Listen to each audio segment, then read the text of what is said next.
El segundo apartado que vamos a ver en este tema es el apartado que tiene que ver con la historia de la literatura. Hemos hablado del texto argumentativo y ahora vamos a hablar de literatura, pero no de literatura como se habla en primero y en segundo, que lo que se hace es una introducción a la literatura, sino que lo que vamos a hacer en tercero y en cuarto, en primero y segundo es introducción a la literatura, en tercero y en cuarto lo que vamos a hacer es historia de la literatura. Y para hacer esa historia de la literatura tenemos que tener en cuenta este eje cronológico que tenéis aquí. ¿Qué significa que vayamos a hacer historia de la literatura?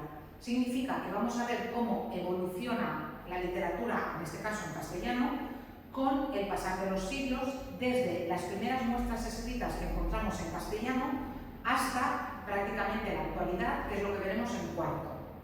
En tercero vamos a ver los movimientos siguientes. Vamos a empezar por la Edad Media. La Edad Media, aquí veis que pone siglo XI-XV, luego hablaremos de esto. Renacimiento siglo XV, Renacimiento siglo XVI, Barroco siglo XVII y Neoclasicismo siglo XVIII. Aquí nos pararíamos en tercero.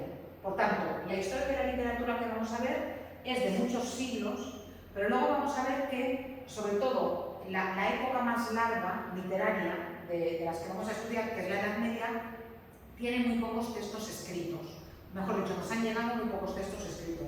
También luego veremos por qué. Entonces, hasta el neoclasicismo, es decir, hasta el siglo XVIII incluido, es lo que vamos a ver en tercero. En cuarto, ¿qué veremos? En cuarto veremos desde el romanticismo, que sería la primera mitad del siglo XIX, hasta la actualidad. En cuarto se ve en el primer tema siglo XIX, en el segundo tema la literatura del siglo XX hasta la Guerra Civil y en el tercer tema la literatura del siglo XX después de la Guerra Civil y parte de la literatura del siglo XXI. Eso es lo que veremos, como he dicho, en cuarto. Quijote, ¿dónde? Quijote, ahora hablamos de Quijote. En este vídeo de aquí, que no lo voy a poner, lo podéis ver en casa, tenéis un repaso de la literatura, tanto de la de tercero como la de cuarto, a través de algunas figuras destacadas y de las épocas. Entonces, miradlo, pero pensad que ahora, en tercero, de lo que vais a examinar es hasta el siglo XVIII y en el caso de este tema, del tema 1, hasta el siglo XV. Por tanto, lo que tenéis que mirar con más atención es la literatura hasta el siglo XV. Bueno, ahora sí que voy a hacer un repaso rápido de los movimientos que vamos a ver en esta época. Y voy a empezar justamente por la Edad Media. No voy a contar muchas cosas ahora de la Edad Media, porque viene el punto siguiente, pero tenéis que pensar una cosa. A ver, cuando hablamos de Edad Media, estamos hablando de un larguísimo periodo de tiempo. Se considera que la Edad Media empieza cuando cae el Imperio Romano. Cuando el Imperio Romano de Occidente, es decir, que tenemos más cerca, se desintegra en diferentes gobiernos y eso se considera que ocurre en el año 476 después de Cristo, es decir, en el siglo V después de Cristo. ¿Cuándo se considera que acaba la Edad Media? Se considera que la Edad Media acaba en el siglo XV. Se suelen dar dos fechas como finalización de la Edad Media. Una de las fechas que se da es 1453. ¿Por qué? Porque en 1453 es cuando cae el Imperio Romano de Oriente, cuando Bizancio, que era lo que hoy en día es Estambul, Constantinopla, sería la capital, cuando Constantinopla, lo que hoy en día es Estambul, cae en manos de los turcos. Era cristiana todavía Estambul en todo el periodo de Bizancio en el siglo XV, pero cuando cae en manos de los turcos se vuelve musulmana. Y de hecho los turcos empiezan una expansión por el Mediterráneo que tiene que ser parada en el siglo XVI por una alianza occidental europea que los vence en la batalla de Lepanto, porque si no, bueno, los turcos llegaron hasta Viena. No es que se quedaron allí, sino que llegaron hasta Viena. Entonces, se considera que esa fecha de la caída de Constantinopla en manos de los turcos también significa el final de la Edad Media y además ese año 1453 coincide con el año en el que se tiene constancia que se ha impreso el primer libro, porque hasta la invención de la imprenta por parte de Gutenberg los libros se copiaban a mano, que eso es lo que va a pasar durante toda la Edad Media y esa va a ser una de las razones por las cuales hay tan pocos libros que hayan llegado hasta nosotros, porque durante toda la Edad Media hasta el siglo XV los libros se copiaban a mano y a lo mejor había un ejemplar, 2 ejemplares. Si se los comían las ratas, si había un incendio, si había humedad, lo que sea, los ejemplares desaparecían. Esa es una de las razones, luego veremos otras por las cuales hay tan poquita literatura medieval que ha llegado hasta nosotros. Entonces, fecha de final de la Edad Media, 1453, por la caída de Constantinopla y por la invención de la imprenta, y también se suele dar como fecha 1492, porque es cuando Colón llega a América. Y cuando Colón llega a América empieza una visión del mundo diferente.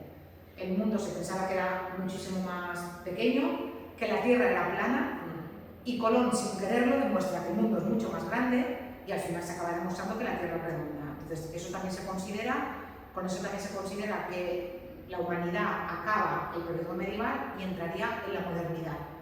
Por tanto, esas dos fechas. Estoy hablando de 1000 años, desde el siglo V después de Cristo hasta el siglo XV, 1000 años.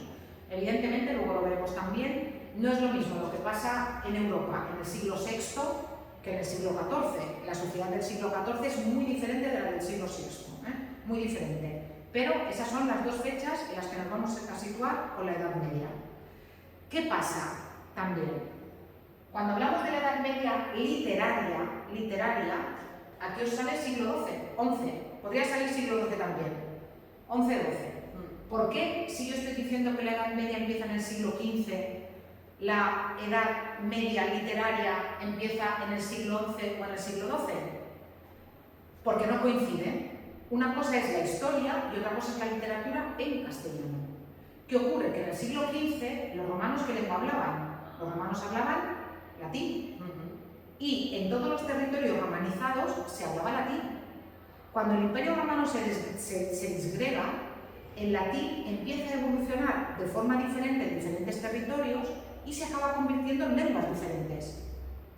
Ya no son dialectos, ya son lenguas. O sea, el ejemplo, ¿no? El que hablaba latín en Escocia, que los romanos llegaron hasta Escocia, conquistaron Escocia.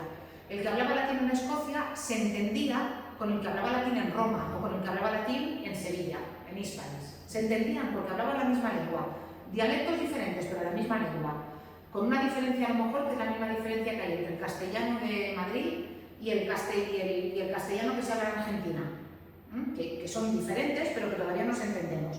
¿Qué ocurre? Que cuando van pasando los siglos, como no hay una academia española de la lengua que dé unidad, una academia del latín, como no hay unidad política y como cada lengua por diferentes razones evoluciona de forma distinta, por invasiones, por las lenguas que se hablaban antes de llegar al latín, las lenguas evolucionan, va a llegar un momento que esos dialectos ya están tan separados unos de otros que ya no son dialectos, que ya son lenguas. Y que el que habla latín en Sevilla ya no se entiende con el que habla latín en París. Porque en París ya hablan francés y en Sevilla, bueno, en aquella época en Sevilla se hablaba árabe, y en Sevilla se habla castellano. Bueno, los cristianos sí hablaban castellano, ¿vale? Pero ya no se entienden, ya no se entienden. Y es en ese momento cuando tenemos que situar las primeras obras literarias que se conservan escritas en castellano. ¿Quiere decir que antes no había literatura? Claro que había literatura, pero la literatura era en latín. Y más o menos se considera que todas las lenguas románicas son las que vienen del latín. Más o menos se considera que todas las lenguas románicas, es decir, el catalán, el francés, el portugués, el castellano, el italiano, el rumano, ya son lenguas diferentes en el siglo X. O sea, el proceso ha tardado 5 siglos, el proceso ha tardado 500 años, pero en 500 años ya se han convertido en lenguas diferentes. Y, además, esas lenguas que son diferentes del latín, al principio no se utilizan para la literatura escrita, se utilizan para la literatura oral. Yo en mi casa a mi hijo le cuento un cuento, yo me he inventado una glosa y yo la canto, o yo la cuento, o yo la recito, pero la recito en mi lengua, que yo además, de forma inconsciente, a lo mejor considero que es una lengua inferior al latín, y se sigue haciendo literatura en latín, literatura culta, pero la literatura popular es la que se hace en castellano, o en francés, o en italiano. Y a muy finales encontramos la primera muestra de literatura en una lengua románica que no es exactamente el castellano, sino que es el mozárabe, que es la lengua que hablaban los árabes que vivían en territorio conquistado por los cristianos. Para encontrar la primera obra literaria escrita en castellano que se conserva, tenemos que esperar al siglo XII, que es el Cantar de Mio Cid, que es un poema épico muy largo que trata de las hazañas de unos años de la vida del Cid.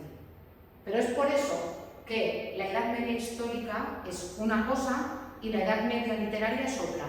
Porque yo no hablo de literatura medieval en general, voy a hablar de literatura medieval en castellano.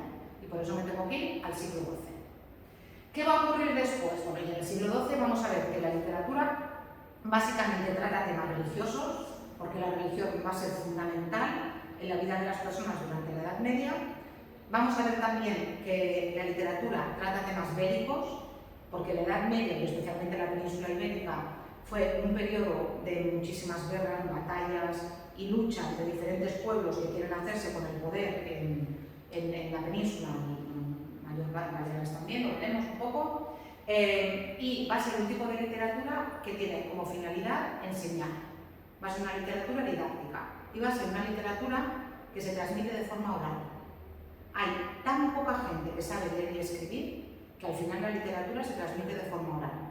Y los pocos que saben leer y escribir son los que están en los monasterios, los monjes, que son los que se dedican a conservar esos libros que vienen de la antigüedad o que se escriben durante la Edad Media y a copiarlos también. Por eso hay tan poquitos libros que hayan llegado hasta nosotros de la literatura medieval. Se calcula que ha llegado hasta nosotros menos de un 1% de la literatura que había en la Edad Media. Menos de un 1%. El resto se ha perdido, bien porque ni se puso por escrito en su momento, o bien porque se puso por escrito y esos manuscritos se han perdido en un incendio o simplemente han desaparecido. ¿Sí? Vale. ¿Qué va a ocurrir durante el siglo XV? Durante el siglo XV nos vamos a encontrar con un periodo de transición hacia lo que viene a continuación, que es el Renacimiento. Normalmente la gente un día no se acuesta medieval y al día siguiente se levanta renacentista. Siempre hay periodos de transición.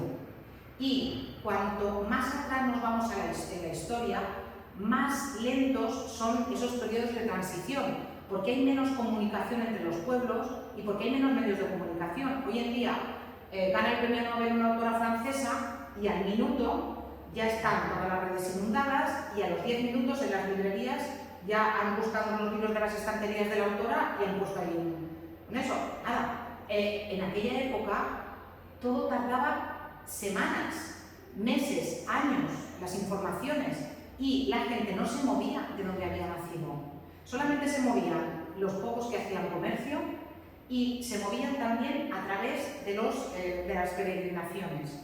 A la península llegan muchas cosas del norte de Europa a través del Camino de Santiago, pero si no eras un lugar de peregrinación, podías pasarte toda tu vida sin ver a nadie que no fuera de tu aldea. Era muy probable en aquella época. Entonces, que lleguen las ideas nuevas del Renacimiento, que lo que renace es la cultura griega y latina, por una serie de razones que también explicaré, se necesita para que lleguen esas ideas se necesita un periodo de tiempo muy largo. Y por eso tenemos que el siglo XV es un siglo de renacimiento, que simplemente significa que hay características medievales que todavía perviven, pero que también ya se anuncian muchas características del movimiento que va a venir después. En la literatura española tenemos una obra maravillosa para eso, que es La Celestina. La Celestina, que se conserva en una primera edición del año 1492, es una obra en la que hay unos elementos que son claramente medievales, pero que, por ejemplo, la relación que tiene Calisto, que es el protagonista, con sus criados, es una relación plenamente moderna. Ya no son vasallos, ya son criados. Tú eres mi criado porque te pago, no eres mi criado porque te protejo y te doy una tierra para que cultives como la Edad Media, sino tú eres mi criado porque yo te pago. Es una relación mercantil que ya es propia del Renacimiento. Entonces la Celestina va muy bien en la literatura española para ver eso. ¿Qué ocurre después con el Renacimiento y el Barroco? Que serían los siglos XVI y XVII. Que en la literatura española se consideran el siglo de oro. Aunque sean dos siglos, se le llama el siglo de oro porque originalmente la palabra siglo viene de seculum en latín, que no eran 100 años, era un periodo largo de tiempo. Séculum era un periodo largo de tiempo. Entonces, aunque hablemos de siglo de oro, en realidad estamos hablando de 2 siglos de oro. Se dice que es la época de máximo esplendor de la literatura española. Es la época de Cervantes, el Quijote. El Quijote es la primera parte de 1605, la segunda parte de 1615. Pero también es la época de Garcilaso de la Vega, es la época de San Juan de la Cruz, de Fray Luis de León, es la época de Francisco de Quevedo, es la época de Góngora, es la época de Lope de Vega, es la época de Calderón de la Barca. O sea, es la época de los grandes nombres de la literatura española. Es muy curioso porque así como el siglo XVI fue un siglo de esplendor económico, era la época en la que en el Imperio Español no se ponía el sol. Carlos I y Felipe II, su hijo, gobernaron todo el siglo XVI. El siglo XVII es un siglo de crisis económica muy fuerte. Los reyes no se ocupan de gobernar y el país es un desastre por muchas razones, pero es una época de esplendor absoluto en la literatura. Y eso es lo que veremos en el tema 3. En el tema 3 veremos el barroco, en el tema 2 veremos el Renacimiento y en el tema 3 veremos el barroco. El último rey de los Austrias muere a finales del siglo XVII y como muere sin descendencia, es Carlos II, muere sin descendencia, hay una guerra entre un partidario, una familia alemana y una familia francesa, a ver cuál de los dos se hace con el trono español. Al final, el que va a ganar el trono español va a ser el Borbón, por eso tenemos Borbones hoy en día, que es una dinastía de origen francés, y cuando los Borbones vienen a gobernar a España, traen a toda su corte. Y toda su corte viene hablando francés y trayendo las modas de Francia. Y, entre otras cosas, van a traer la literatura que se hace en Francia, que es lo que después aquí en España se va a llamar el neoclasicismo, que es una literatura que va a tener muy poquito éxito en España, porque es una literatura muy basada en la razón, en las normas, en enseñar, y entonces la gente lo que quiere es leer para divertirse o ir al teatro para que pasen cosas. Y va a haber una disociación, un divorcio entre lo que en teoría es lo que está bien desde el punto de vista literario y lo que la gente va a ver o lo que la gente va a leer, que la gente va a continuar viendo y leyendo obras que vienen del barroco, literatura posbarroca. Pero eso es lo que veremos en tercero. Lo de cuarto ya lo explicaré cuando lleguemos a cuarto. Para introducir en la Edad Media, lo que voy a hacer ahora es poner este vídeo aquí de la Edad Media en 10 minutos. Es un vídeo que va muy rápido y es un vídeo que da muchas informaciones. No sé si tenéis la posibilidad de ponerlo más lento, porque hay algunas veces que lo da, si no, lo veis un par de veces, pero en realidad con lo que yo quiero es que os quedéis con informaciones generales. Los nombres de los reyes y todo eso no me interesa tanto, y las fechas concretas no me interesan, excepto eso, siglo V, siglo XV, ese tipo de cosas sí que me interesan porque las vamos a necesitar. Yo voy a pausar ahora el vídeo, lo voy a poner, en casa los que lo tengan que ver, pero lo vean con tranquilidad y nosotros lo vemos aquí.